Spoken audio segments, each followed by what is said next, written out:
I wish I had not held on so long in academia. I had inklings, frankly, in my PhD. I was like, I can see higher education has got a lot of cracks, and I can see that the structures are falling apart. And it was really stepping into my postdoc where I was experiencing the exploitation in a different way. And I asked for more. I asked for the support, and I was constantly being gaslit. And I wish I had not paid attention to that gaslighting. It does not have to be that way. You can live the life you want to live. Welcome to Leaving Academia, Becoming a Freelance Editor, the podcast. I'm your host, Paulina Cossette. In 2019, I was a political science professor who was fed up with the stress and hostility of academia, not to mention the low pay. I left my tenure-track job and went from barely surviving to thriving as a freelance academic editor. Today, I own Acadia Editing Services, an editing and coaching business that brings in 6 figures a year. In this podcast, I'll discuss the challenges of academia, what academic editing involves, and what life as a freelancer looks like. If you're willing to jump outside your comfort zone, it is possible to find joy, true flexibility, and a profitable and rewarding career as an academic editor. Thanks for listening. Today on the podcast, we have Julia Gray, who is a former professor in health and humanities and now works as an editor. Welcome to the podcast, Julia. Thank you. Hello. So let's start at the beginning. Tell us about what you did in academia. Sure. I actually did my PhD when I was in my mid-30s. That's when I started my PhD. I had 2 little toddlers under my arms. But leading up to that, I had worked in the theater industry for the first leg of my career and entered into academia kind of in my re-entered, I guess, because I did do my undergraduate right out of high school, and re-entered collaborating with scientists to create what at the time we were calling arts-based knowledge mobilization projects. So my first project was collaborating with scientists and community members to create this play about the experiences of folks with traumatic brain injury. And that was something that we actually ended up touring. I'm a Canadian. We toured it all across the country. We took it to conferences, and it was kind of a conversation piece. It was an opportunity for people to sit together in the same room and experience this story and then be able to kind of talk about it. And our audience was full of folks with brain injuries and their family members and healthcare providers and administrators, hospital administrators, and folks in policy and politicians. And it was very diverse. At any rate, that work led me to do my master's degree and then ultimately my PhD. And my PhD experience was pretty positive. I had a really strong supervisor. I had a really terrific committee. They didn't argue. They were kind of all on the same page. And while I was doing my PhD, though, I was also continuing to do this knowledge mobilization work through different contracts. Some of it was arts-based, some of it was not arts-based. So I was essentially like running my own business while I was also doing my PhD work. When I finished my PhD, I landed a postdoc pretty quickly, and that was in a clinical setting. So I was an artist researcher in a clinical setting. And at that point, a lot of the contract work that I was doing kind of subsided. I really wanted to focus myself on the academic work, on trying to find an academic job. And the postdoc experience was mixed. In certain ways, it was really positive. My main study was about therapeutic clowns. So I got to hang out with clowns all the time. They were totally amazing, as you can imagine. And wait a minute, there's clowns for therapy? Yes. Because I've always heard of clowns terrifying people. No, these clowns are amazing. Let me tell you, they're so cool. Okay, well, that's good to hear. I know. They are professional clowns. So these are theatrical clowns, circus clowns, like Cirque du Soleil. One of the women who I worked with was from Cirque du Soleil and then retrained herself, or, she went through training to then work in different settings including in a kids hospital to like play with kids. Like that was Oh, that's sweet. Yeah. I know. It was really cool work. Let me tell you. So, but in many ways that postdoc was very challenging and it ended very, very badly. I won't go into all the like gory details about the shit, you know, institutional crap, but it ended very badly. And it was like devastating. I'm kind of laughing right now, but it was really awful. And it ended about 2 weeks before March of 2020. So I can't blame my postdoc institute for the pandemic as much as I'd like to, but I went from this really awful experience with my postdoc and landed myself in the pandemic. Basically, my entire career completely collapsed. And I was unemployed for almost 2 years, for about 20 months. And that was really hard. As you can, I mean, the pandemic was rough for most of us and also for me. That ended when I was approached about this assistant professor role at the local university in health humanities. It was a teaching stream role. So it was part-time, it was contract, it was an annual. I had to reapply every year. And of course, which of course I took because I was unemployed. But it became pretty obvious to me pretty quickly that this was just really more of the same. And I landed in this role really never having processed or recovered the awful postdoc and the awful pandemic, and was very under-supported in doing, you can probably imagine. And so I kind of set myself, I don't love the phrase quiet quit, but that's kind of what I did. After the first year, I just said, I am doing the what I considered the minimum, which is probably still pretty good. And I set myself the task of finding a way out. And I did. I landed a 1-year government contract. So I left that role in the summer of 2023, and I started on a government contract as a senior policy advisor in my local provincial government. That actually ended up, I started in one ministry, I moved to a second ministry, and I was there in the government for about 2.5 years, and just left that a few months ago to restart my business. So that's what I'm in the process of doing now, is rebuilding my business. Yeah, there's a lot there that, there's a lot of similarities across all the people that I've talked to over the years. And I think the pandemic was a huge thing for a lot of people because it just totally upended our lives and, you know, put it when your health or your loved one's health becomes front and center, it really makes you reevaluate what's important. But I also noticed you said, you went from this postdoc that was a terrible experience right into, or then into the faculty job, which had a lot of similarities. And that was the same for me. Like I had a really horrible position for a few years at a small university and thought, oh, if I could just change schools, it'll get better. Yeah. And in some ways it did. But Yeah. the underlying systemic issues of like dealing with student plagiarism and constantly faculty fighting the administration and then chasing tuition dollars and like all of that stuff that is just it is the nature of higher ed right now. Yeah. I think, it doesn't go away no matter where you are. Yeah. Not to mention like the overwork and the abuse Yes. and the toxic work environment and everything. Yeah.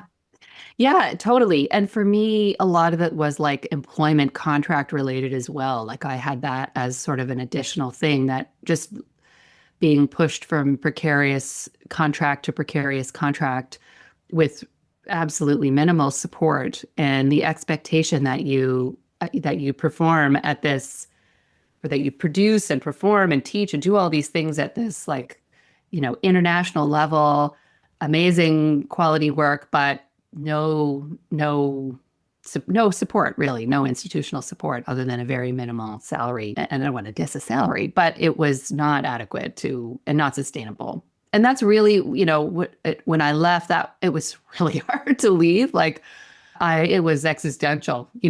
It was really hard, a lot of tears, but I kept coming back to it's just not sustainable. Like this, I cannot, I cannot actually do this. This is not the life I want to live, and I cannot afford it. Like I literally couldn't afford to stay in the role and saw no hope for the future. Like it's not like, oh, well, I could just get a different kind of job or I could, one day it'll build it. No, there was no evidence up until that point with my career that it was ever actually going to build to anything remotely sustainable or supportive. So yeah, I felt a bit backed into a wall, like there's not sustainable for me. I wonder, did you feel like as you went from professor to government employee to then being self-employed and having your own business, did you feel the identity shift at each of those points? Oh man. Huge. Yes, what a good question. Yeah, the shift to government work was really hard because, like, frankly, like the prestige of being a professor, like you meet new people and you meet your kids' fellow parents or whatever, and it sounds so fancy to be able to say, "Oh, I'm a professor. I'm an assistant professor at X university," but ultimately that does not pay the bills and was completely burning me out. So the work itself as well, once I was in government, was very straight ahead. It wasn't nearly, it was exhausting in a different way, I guess. But I'm not, my ego took a bit of a hit in the sense of like, I was happy in a way to be relieved of that. Like, I could just be myself. I don't have to think about any of that like prestige stuff that seems so important in academia. It was relief, but huge. Yeah, a huge, huge shift. And now, yeah, I'm going through that again for sure, that I feel in a way a little more in control in terms of my identity and what it is that I want to build and my relationship to work. But yeah, I'm also having to figure out, well, I don't have any, institutional or organizational affiliation or support now. So I'm having to kind of make myself that, like people talk about, you got to brand yourself and you got to kind of create your own thing. And that's what I'm in the process of doing. And it's cool and it's fun and it's exciting, but it's also a bit terrifying. It's just you out there doing your thing and trying to build your credibility, I guess. Yeah. It's That's a really daunting. interesting way to think about that, the identity piece as a business owner that I've never thought about it that way before. But like, yeah, when you're a professor, and I do think that, I came from a very blue collar background. I always talk about how my mom was a boat washer and, didn't make a lot of money. And so education was the safe place for me. If I knew if I could get an education, I could get a secure job with benefits and everything, I would be safe. And the title of professor was sort of this bonus, like I'm not just a poor kid anymore. It's like makes you feel special to be a professor Mhm. with an office and people call you doctor, professor, whatever, most of the time. Sometimes they call you Ms. But yeah, it's like when you have that institution around you, it's like you're walking into a structure, physical and, you know, existential, I guess, that, you're walking into this space that is already built and the identity is predefined for you. And you just kind of step into it the way you would a suit or something, an Right. outfit. But yeah, when you're going to create a business, you don't have that structure. There's nothing that you're stepping into. You're stepping into this vacuum essentially, and you're having to figure out how to construct that building around you without having Yeah. any idea what the final product is going to look like. Yeah, So yeah, that's totally. kind of an interesting way to think about, that you're really building from the ground up there. Yeah, and people do it, right? Like you are doing it. Lots of people are very, very successful. Like it is absolutely possible, but it is weird if Yeah. you're not used to that. And yeah, it can feel sort of a bit disconcerting. It can feel a bit strange. Well, and I think the people like, people look at me and I look like I have my act together, but I will be the first to admit that for years I just flew by the seat of my pants, and it was really, I had no idea what I was doing. And frankly, still, it's like every time you reach some goal in business, like, oh, I'm going to, have steady clients as an editor, or, oh, now I'm going to create a program and I'm going to sell 5 seats or 10 seats or whatever.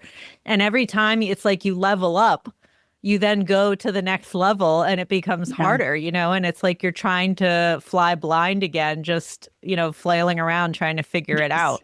And so as we're building that structure and that brand around us, there's a lot of erasing that goes on and a lot of like redrawing and reconstructing.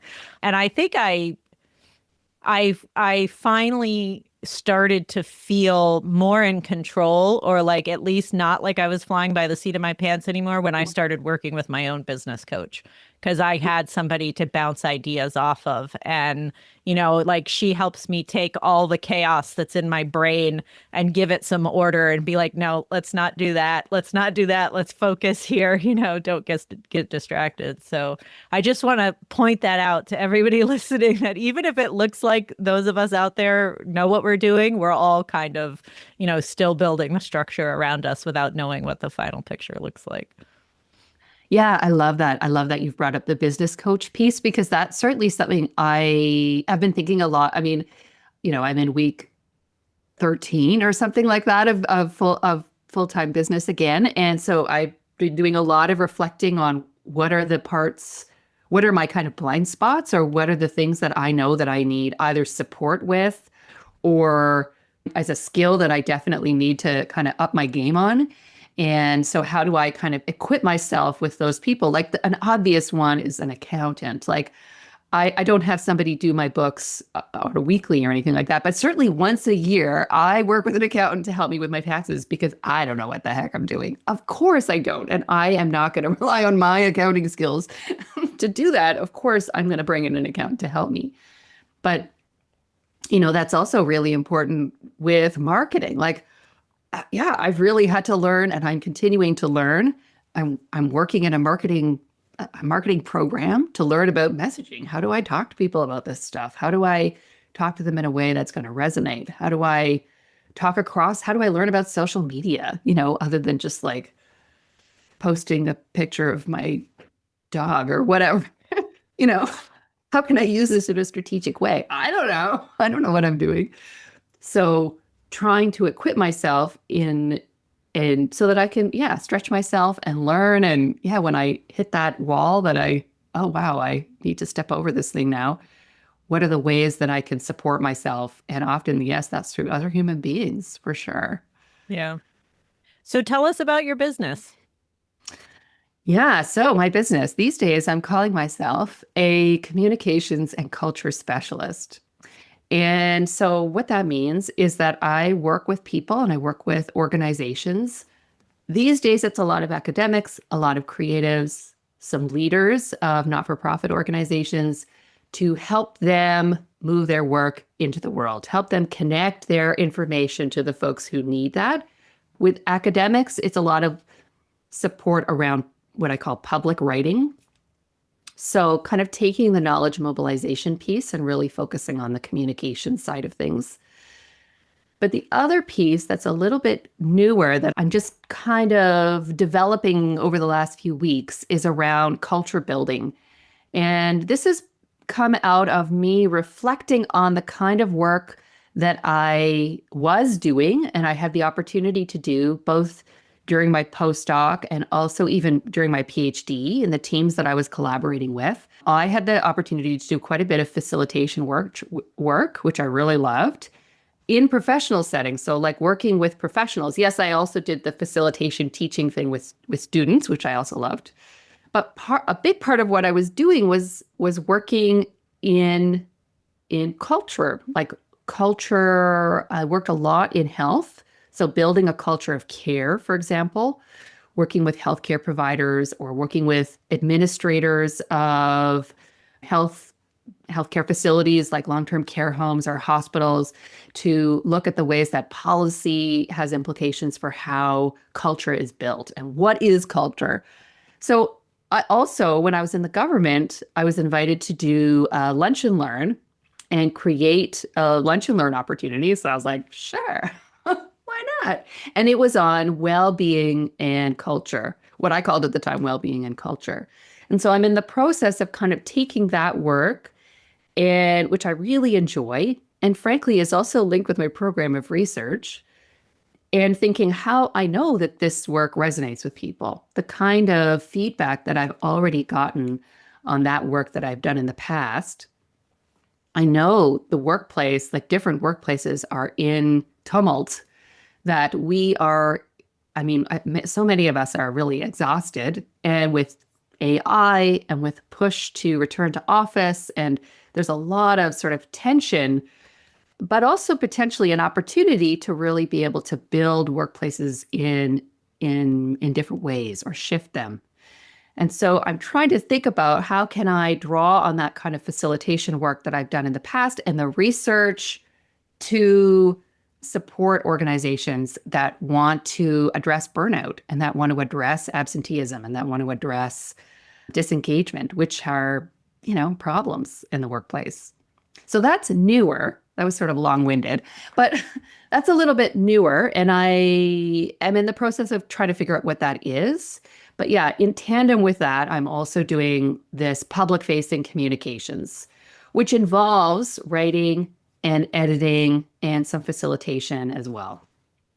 I love that you're taking your area of expertise from academia and, your past life, right? And creating something that allows you to still engage with all of the intellectual content and research and ideas that you were passionate about before, but now get paid better for it, right? And to be in control of it. And, that doesn't I think when I first started thinking about creating an online course, I was a US politics professor and I thought well, how do I turn my expertise in that into a course that people are going to want to buy? Uh-huh. And I'm laughing because that's obviously a terrible idea. Nobody would want it. Nobody wants to buy a course on US politics nowadays. But so it doesn't work for everybody. But there's another woman in my program, Kelly Merritt, who has a PhD in education and worked as a secondary school teacher for years. And now she's left formal teaching. She's created her own business where she works with secondary school students and also teachers and writers. And so I just think it's so awesome that some of us out here are able to take that expertise and build something else with it, that you have control over. Yeah.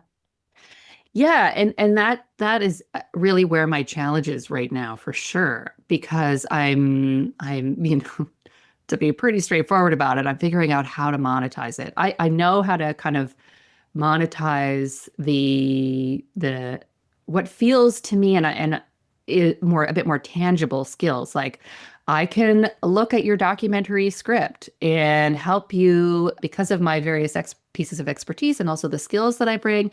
And I can provide you with developmental editing, but on a documentary script. Or I can take we can have a session about your crossover book that you want to develop, that you don't want to write a pure academic book, and think more publicly about how these ideas that you have in your scholarship are going to resonate and what's the vision for the book, and now how do we develop a plan for that? That side of things, the communication side is more solid for sure. And this sort of culture building side is newer and feels a little bit more nebulous. But there's also the practical skills of the facilitation, combined with the scholarship that, I'm hoping to be able to build. We'll see. We'll see where it goes. Yeah. Well, I think, focusing on burnout and workplace culture is surely something that a lot of companies, even small businesses, even individual employees, right? Maybe want one-on-one coaching or something to figure out how to navigate those spaces. Because like you said, with AI emerging, people are being expected to use AI in their jobs, even if they don't really want to. And just as the expectations of productivity have increased and salaries have stagnated, it seems like, I mean, hopefully we're going to see a shift soon, but at least to this point, it's just so terrible, and it's putting so much pressure on people to produce more with less and get less in return. So it seems like workplaces are going to have to address that at some point before we have some kind of total societal collapse. Not to be dark. No. It's hard not to be dark these days. Totally. We don't have enough darkness, really.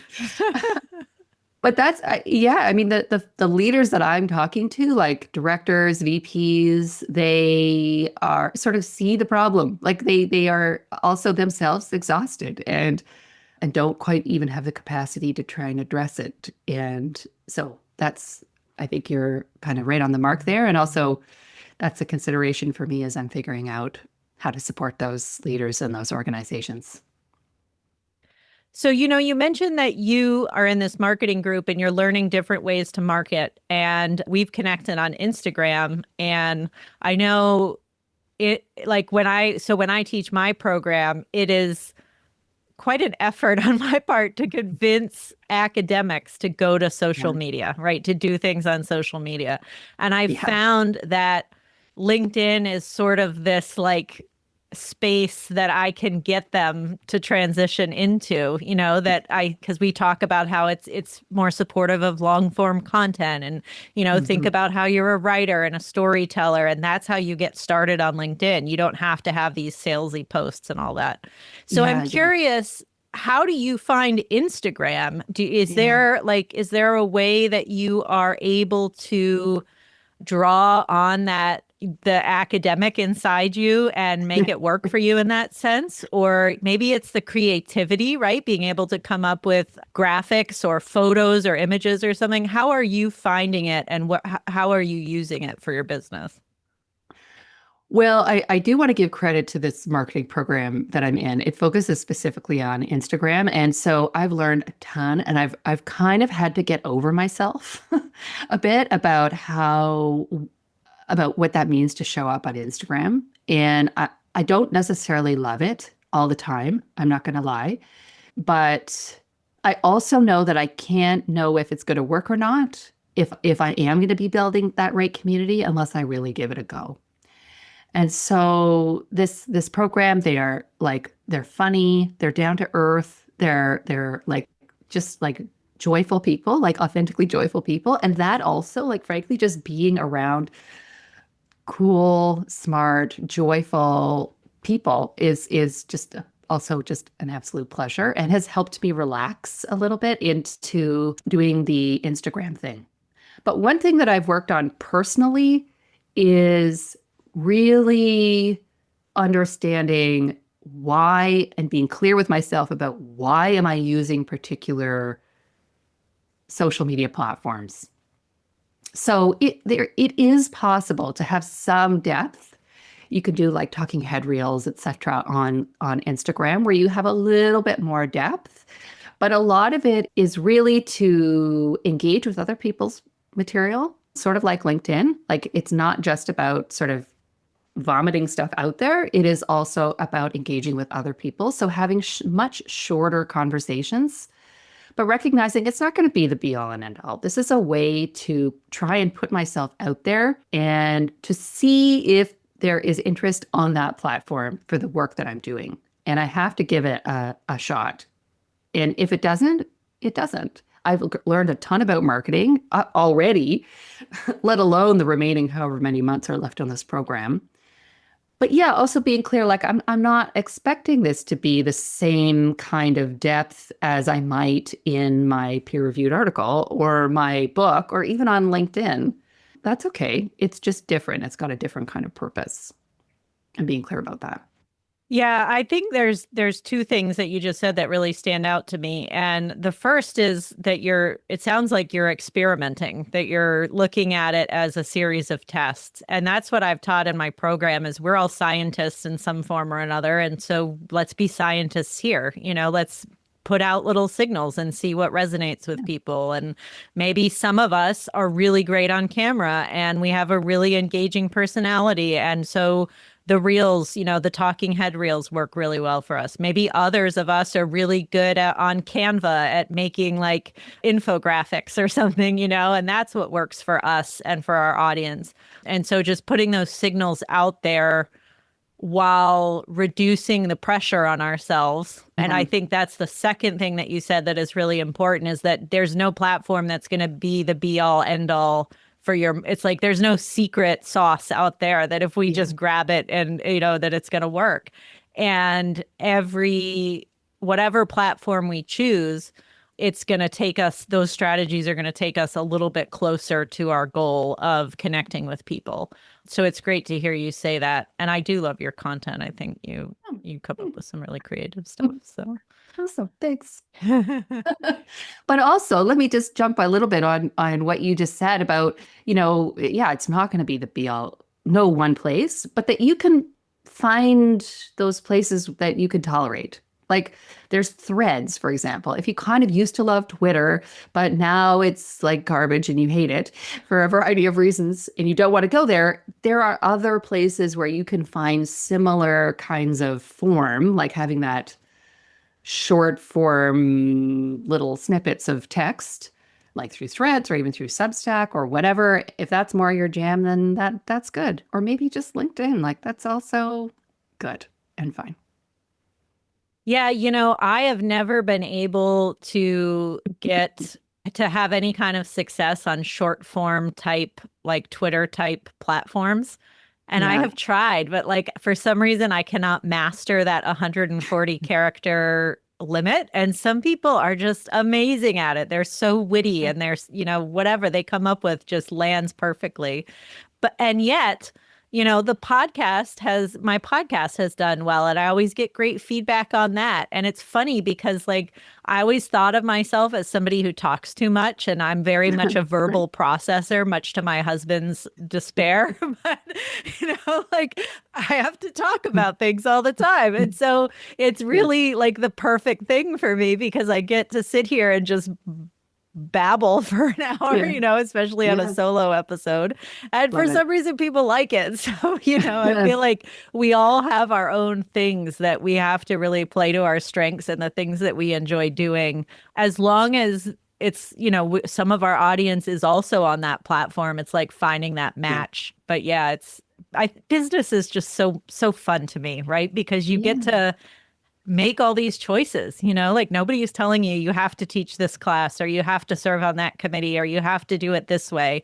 You get to do whatever you want and you get to try all these different things and you get to keep learning. And sometimes it doesn't turn out the way you expected in a negative way. And other times you're really pleasantly surprised because it works really well. So anyway, that's my wrinkle on that. I love that. No, I love it because too, in addition to that, like shorter, how do you build more public conversations in smaller ways, like doing something, I guess folks call it evergreen, the evergreen thing, the podcast that you've got going on. I write on a blog on my website. Like that's what I love to do. I love that kind of medium length writing where I can kind of dig into an idea. It's not like a peer-reviewed article where you really have to get into the weeds. It's enough. It captures certain ideas and then it brings people to my website. And I love the process of it. And also hopefully it's helping me connect with other folks too. Yeah. So before we started recording, you were mentioning some workshops that you've done in the past. Tell us about those and, maybe some others that are on the horizon that people can look forward to. Yeah, I actually just yesterday did a writing intensive. It was a public writing intensive. It was sort of like a container for leaders, academics, creatives to come together and dedicate some time to moving their own public writing forward, whether that's a podcast or an op-ed or starting a blog or whatever that is. So that was yesterday and it was super fun and I'm definitely going to run it again. I don't know when, but I will. But I also regularly run free workshops on public writing. So, and I've had a lot of academics show up, actually, like folks who are either academics who want to, like develop their website for their lab, or they want to have a lab blog or something like that. They've showed up to those. And, but also to academics who are looking to leave, who know, oh gosh, I don't really want to sound so academic anymore. How do I learn how to shift that skill? And this is one way I offer this free public writing workshop. And from a business side, it's helpful to me because it helps me connect with new people, brings folks in, they can see how I facilitate things, they can learn something. And so that's a big reason from a business side of things that I do things, but also why I do the free workshop. But also, yeah, hopefully it's useful to folks. People keep coming, so I'm assuming that they're enjoying it. And the other one that I have in the works is a workshop around well-being and a workplace. And that's much earlier, but that will be coming down the pipe at some point. Awesome. I love that. I just love hearing about your journey and how you're playing with different ideas, and your business is evolving and you are evolving and you're trying different things, and you're not scared to experiment with, you are this like so many of us, you are a complex person who has so many skills and so many talents that maybe they were a little bit buried by all the crap that academia puts us through.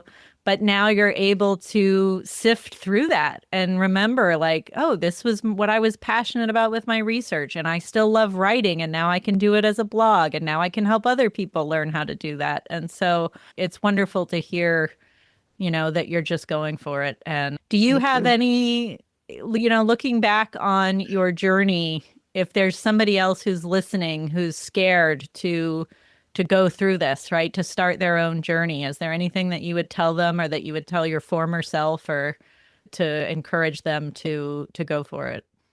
Yeah, I would say two things. Like one actually just builds on the thing that you just said about, oh, it seems like you're not terrified and you're just going for it. And oh my gosh, I'm completely terrified all the time. That is totally normal. Do not worry. So if you are out there listening and you're thinking, oh, this person seems like she knows what she's doing. No, no, no. I am totally terrified. But I also know that that's usually a sign that like my body is telling me something. I either need to take my time with that thing and I need to think it through, and I need to equip myself with whether that's like self-care, like meditation, going for walks, like really taking care of myself, or with surrounding myself with the right folks, positive people, joyful people, a business coach like you've identified. I know marketing is my weakness, so trying to like do this marketing program so that I can know I don't have to be a superhero. I don't have to do this alone. I shouldn't. Nobody should have to do this anything alone. And that when you're kind of terrified like that, or you're feeling really uncertain, that is your body telling you something. And it doesn't necessarily mean no. It means that you need to equip yourself. You need to provide support to yourself. So that's the first thing. And the second thing is that I wish I had not held on so long in academia. I had inklings, frankly, in my PhD. I was like, I can see higher education has got a lot of cracks, and I can see that the structures are falling apart. And it was really stepping into my postdoc where I was experiencing the exploitation in a different way. And I wish I had I asked for more. I asked for the support, and I was constantly being gaslit. And I wish I had not paid attention to that gaslighting. It does not have to be that way.